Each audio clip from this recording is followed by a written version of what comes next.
The grand ballroom of the luxurious hotel sparkled under the warm glow of crystal chandeliers. Every corner was adorned with fresh flowers, their sweet fragrance filling the air. The room buzzed with excitement as elegantly dressed guests mingled, sipping champagne and exchanging polite laughter. It was a charity gala, an event meant to bring together people from all walks of life to support noble causes. Yet, amidst the glamour and sophistication, there were moments that reminded everyone how human nature could sometimes overshadow even the most well-intentioned gatherings.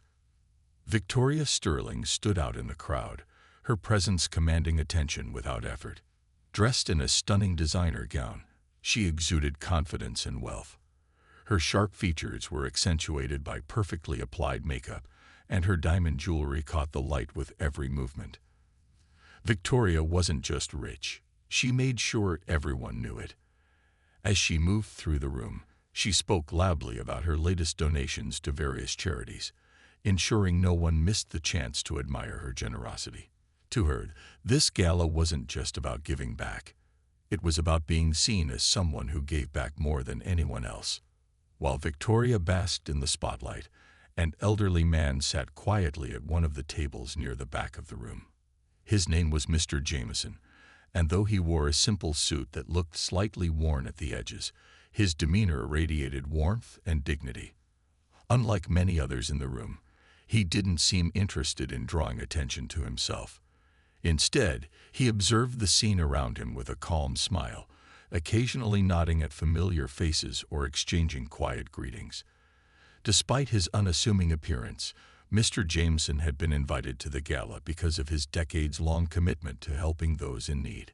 He had spent years mentoring children, organizing food drives, and supporting struggling families, all without seeking recognition or praise.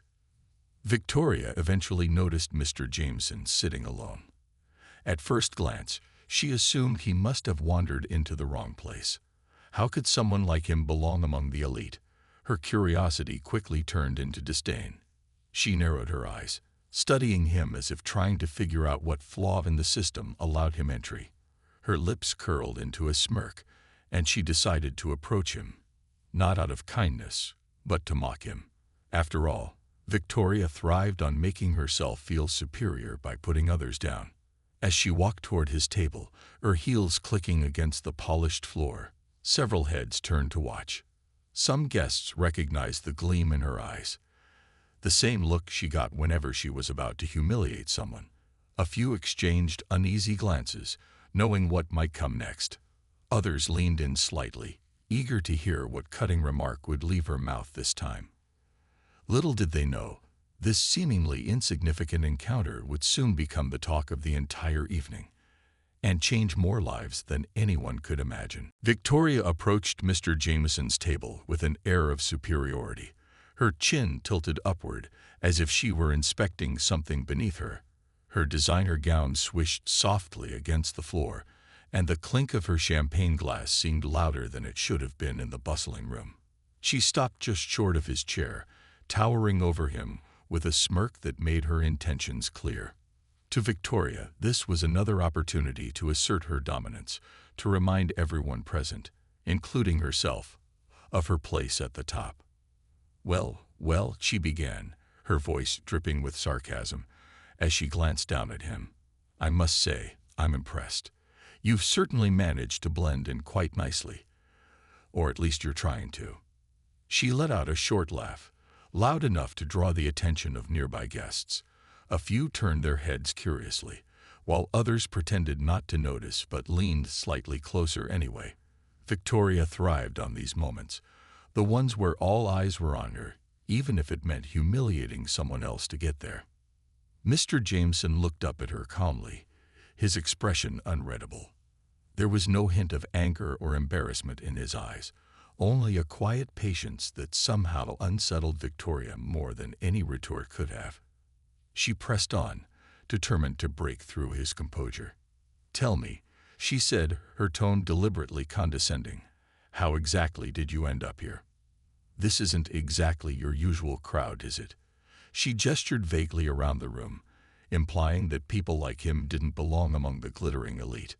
Her words hung in the air for a moment, heavy and dismissive.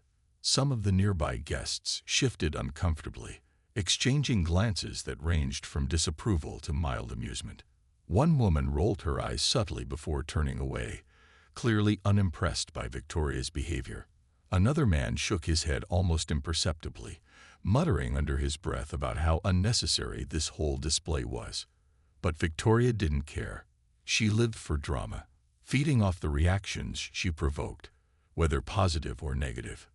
When Mr. Jameson finally spoke, his voice was soft but steady, carrying a weight that silenced those within earshot. "I was invited," he said simply, meeting her gaze without flinching. His response only fueled Victoria's irritation. She scoffed loudly, leaning in slightly as if to emphasize her disbelief. "Invited? Really? By whom? Surely someone must have made a mistake." Her laughter echoed across the table, drawing even more attention. People began whispering now, some defending Mr. Jameson quietly while others criticized Victoria's blatant rudeness.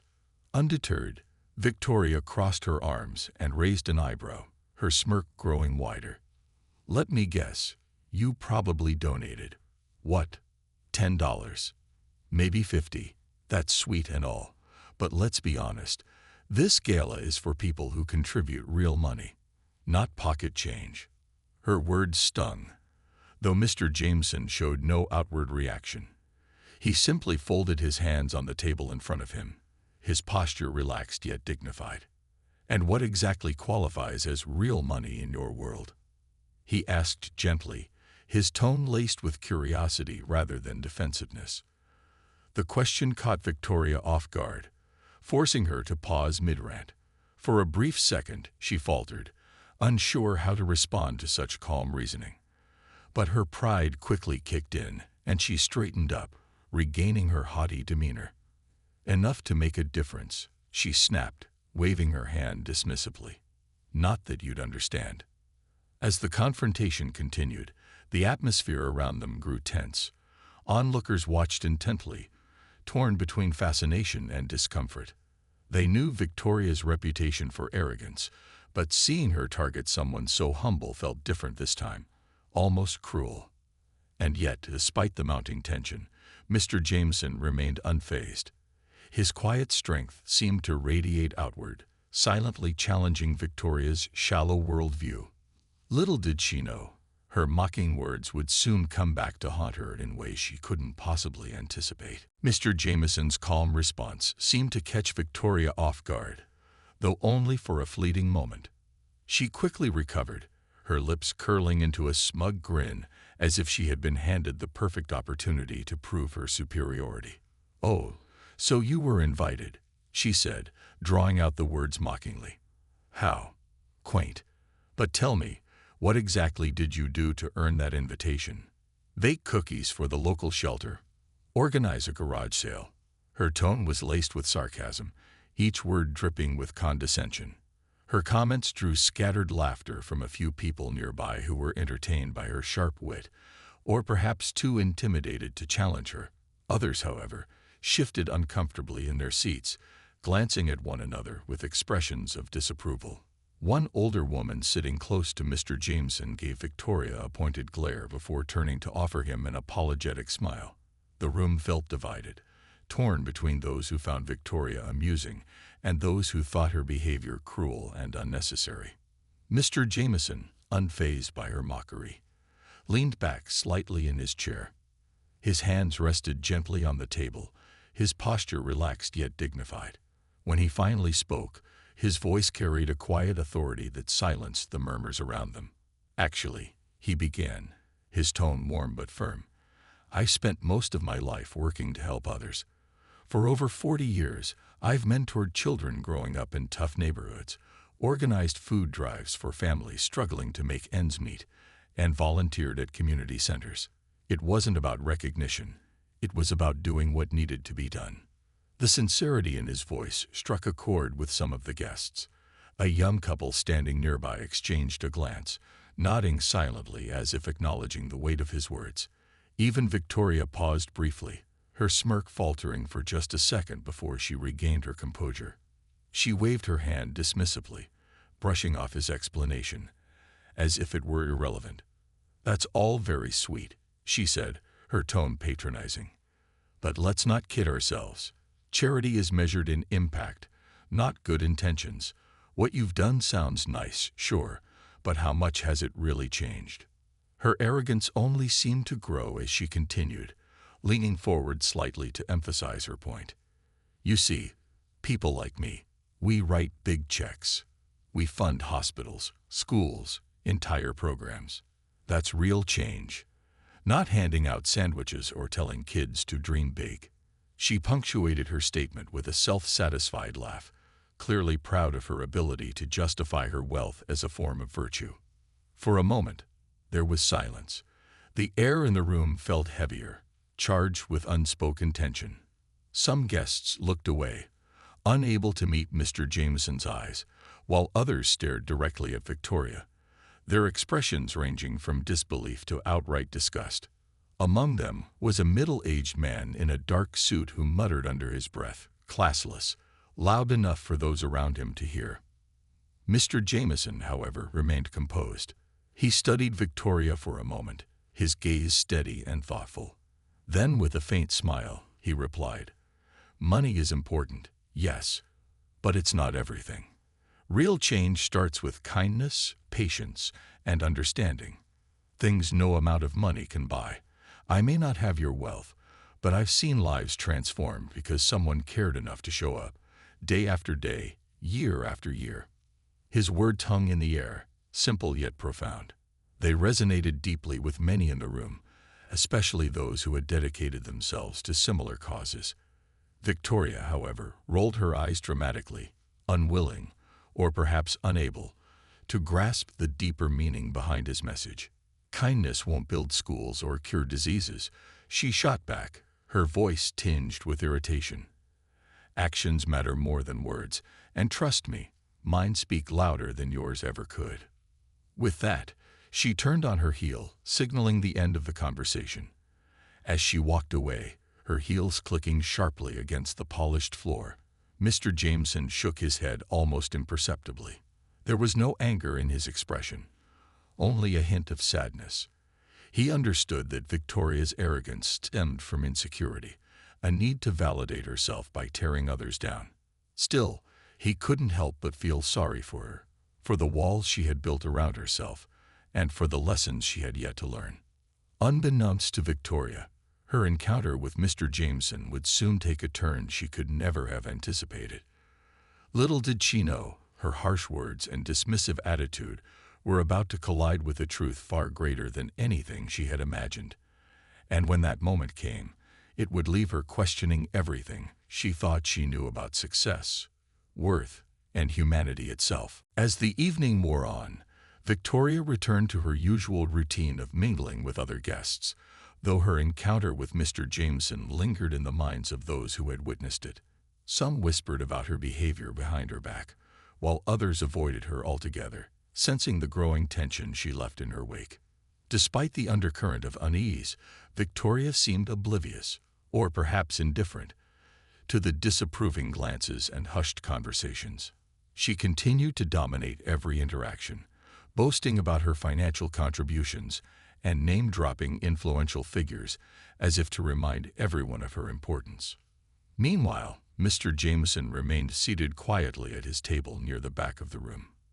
Though he appeared unfazed by Victoria's earlier remarks, there was a subtle shift in the way people approached him now. Guests who had previously overlooked him began stopping by to exchange warm greetings or express their admiration for his humility and dedication. A young woman carrying a clipboard thanked him sincerely for inspiring her to volunteer more often, while an older gentleman shook his hand and praised his lifelong commitment to helping others. Each interaction seemed to reinforce the quiet respect Mr. Jameson commanded, a stark contrast to Victoria's flashy but hollow displays of superiority. Unbeknownst to anyone, especially Victoria, a pivotal moment was approaching. The Gala program included a special award presentation honoring individuals whose work had made a significant impact on the community. As the event coordinator took the stage to announce the next speaker, She explained that the presenter would be someone deeply connected to one of the honorees. The room fell silent with anticipation, all eyes turning toward the entrance as the double doors swung open. Standing there was Marcus Jameson, a man whose presence immediately commanded attention. Tall, impeccably dressed, and exuding confidence, Marcus strode into the room with an effortless grace that drew murmurs of admiration from the crowd. His sharp features and charismatic smile were instantly recognizable. He was a household name, celebrated not only for his billion-dollar tech empire, but also for his philanthropic efforts around the world. Cameras flashed, and heads turned as he made his way to the podium, his every step radiating authority and purpose. Victoria, standing near the front of the room, froze mid-sentence during a conversation with another guest. Her eyes widened slightly as she took in the sight of Marcus. Like many others, she assumed he was simply another wealthy donor attending the gala. Eager to make an impression, she adjusted her posture and smoothed her gown, preparing to approach him once he finished speaking. After all, what could be better than networking with someone of his stature? But as Marcus reached the microphone and began addressing the audience, Victoria's confidence faltered. He started by expressing gratitude for being invited to speak at such a meaningful event, then quickly shifted to the reason for his presence. "Tonight," he said, his voice rich and resonant, "I have the privilege of presenting this award to someone who has shaped not only my life, but countless others, my father." At those words, he paused and gestured toward the back of the room, where Mr. Jameson sat. The room erupted into applause, the sound echoing off the walls as everyone turned to look at Mr. Jameson. He stood slowly, a modest smile on his face, clearly humbled by the recognition. Victoria, however, felt as though the floor had dropped out from beneath her. Her cheeks flushed red as the realization hit her. The elderly man she had mocked so cruelly was the father of one of the most powerful and respected men in the world. For the first time that evening, Victoria found herself speechless. She glanced around nervously, noticing the knowing looks and raised eyebrows directed her way. Some guests exchanged smirks, silently relishing the irony of the situation. Others simply stared at her, their expressions unreadable but undeniably judgmental.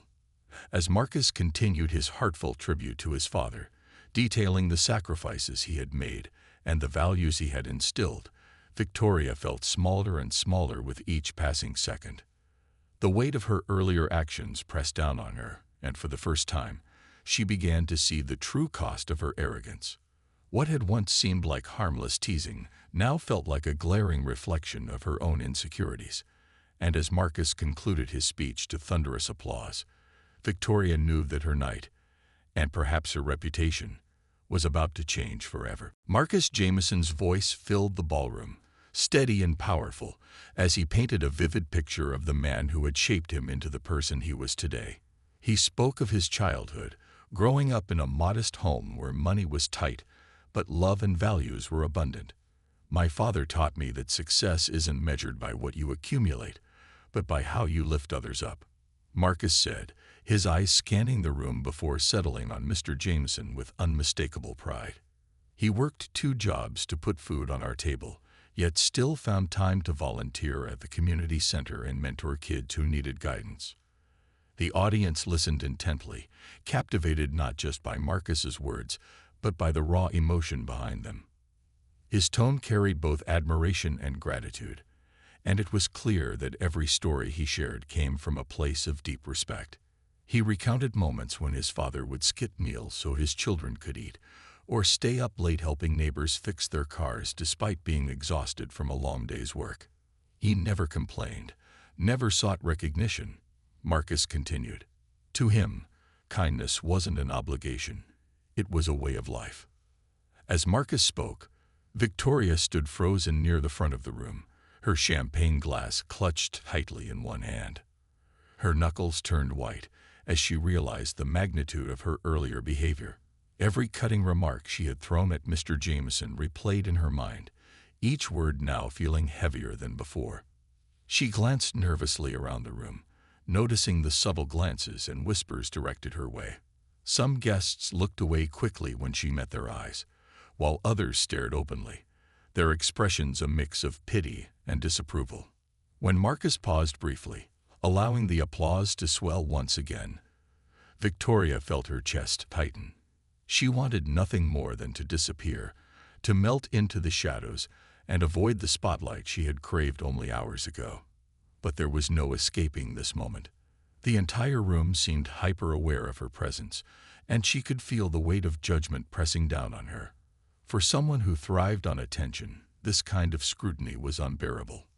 Finally, Marcus concluded his speech by inviting his father to join him on stage.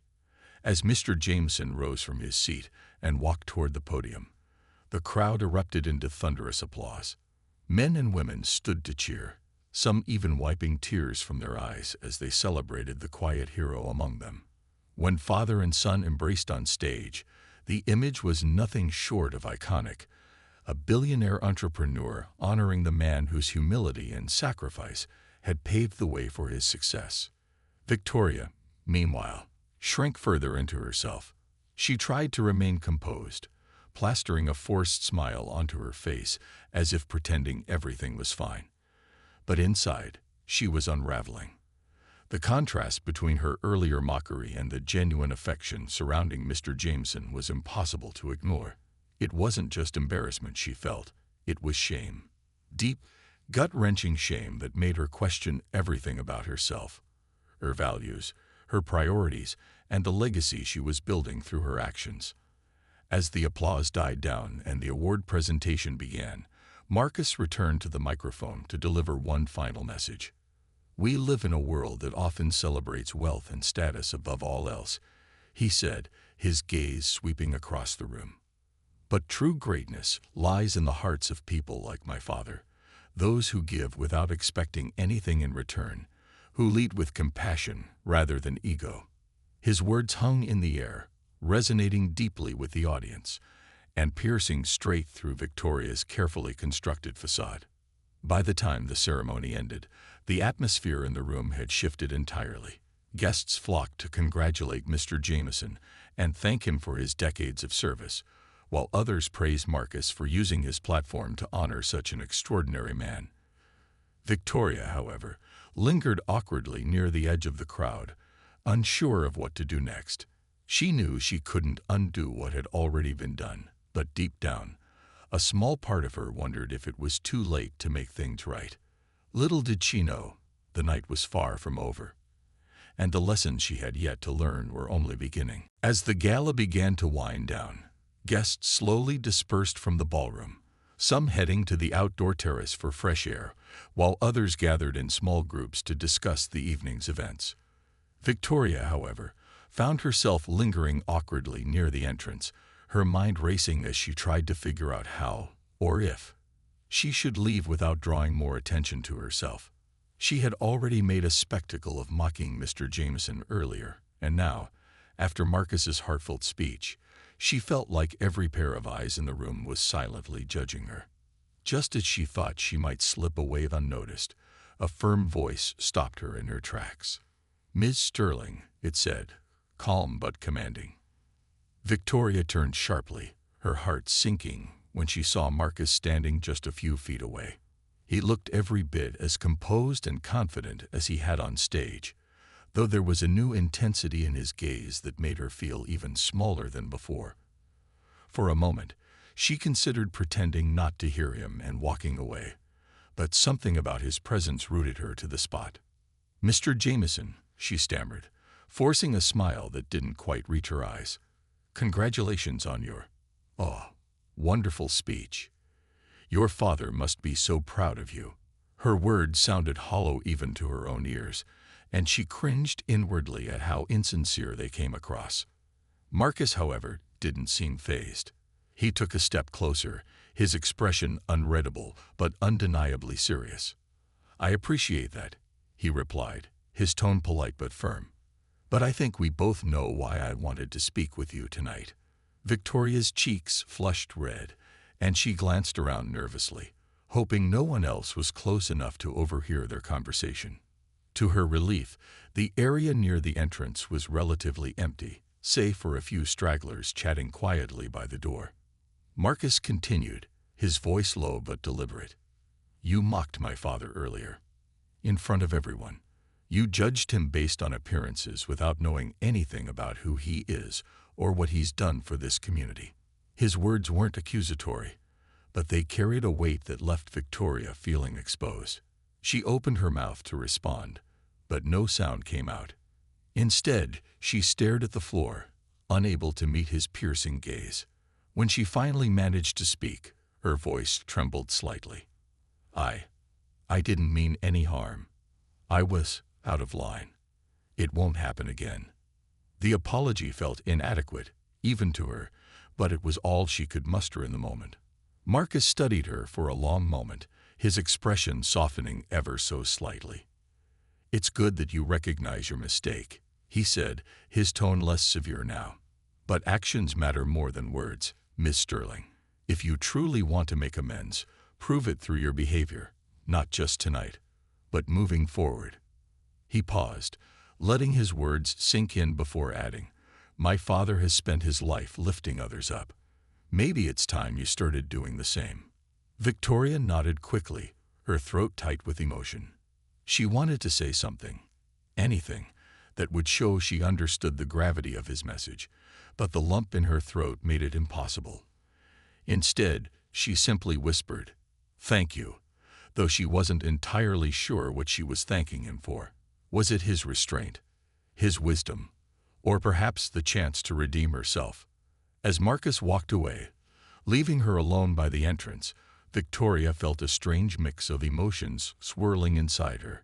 Shame, regret, but also a flicker of determination. She realized that this night wasn't just an embarrassing chapter in her life. It was a wake-up call. And though she couldn't change the past, she knew she had the power to shape her future differently. Whether she would rise to the challenge remained to be seen. But one thing was certain. Marcus's words had planted a seed of reflection that wouldn't easily fade. In the days following the gala, Victoria found herself unable to shake off the memory of that night. The image of Mr. Jameson's quiet dignity and Marcus's piercing words haunted her, replaying in her mind like a loop she couldn't escape. At first, she tried to distract herself with work, burying herself in meetings and phone calls, but no matter how busy she kept, the guilt lingered. It wasn't just embarrassment. It was something deeper, a gnawing sense of regret that made her question who she had become. For years, Victoria had prided herself on her success, believing that wealth and influence were the ultimate measures of worth. But now, confronted with the stark contrast between her behavior and the humility of the Jamesons, she began to see cracks in her carefully constructed worldview. She thought about the way she had mocked people behind their backs, dismissed those she deemed beneath her, and used her money as a shield to avoid real connection. For the first time, she wondered if all her achievements meant anything at all if they didn't make her, or the world around her, better. Determined to do something, anything, to ease the weight on her conscience, Victoria decided to take action. She started by reaching out to Mr. Jameson personally, writing him a heartfelt letter expressing her remorse for her behavior at the gala. In it, she admitted her mistakes without making excuses, acknowledging how wrong she had been to judge him so harshly. To her surprise, he responded kindly, thanking her for her honesty and inviting her to visit one of the community centers where he volunteered. When Victoria arrived at the center later that week, she felt out of place, clutching her designer handbag tightly as she stepped into a room filled with laughter and chatter. Children played games while adults sorted donations, everyone working together seamlessly. Mr. Jameson greeted her warmly, introducing her to some of the volunteers and explaining the various programs they ran. Though she expected judgment or coldness, what she received instead was warmth and openness, a stark contrast to the attitude she often projected toward others. Over time, Victoria began volunteering regularly, helping organize food drives, tutor children, and assist with fundraising events. At first, she struggled to adapt, unused to environments where status and wealth held little value. But slowly, She started to understand the joy of giving without expecting anything in return.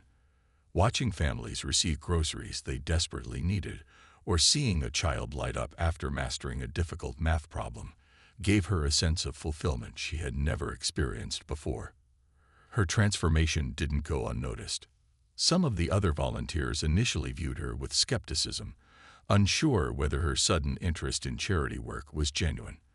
But as weeks turned into months, they saw her dedication and effort, and their doubts began to fade. Even Mr. Jameson, who had once been the target of her cruelty, grew to appreciate her sincerity. He often reminded her that redemption wasn't about perfection, it was about progress. Still, rebuilding her reputation outside the community center proved challenging. News of her behavior at the gala had spread among certain social circles, and though she worked hard to change, whispers followed her wherever she went. Victoria learned to accept this as part of her journey, understanding that earning trust takes time.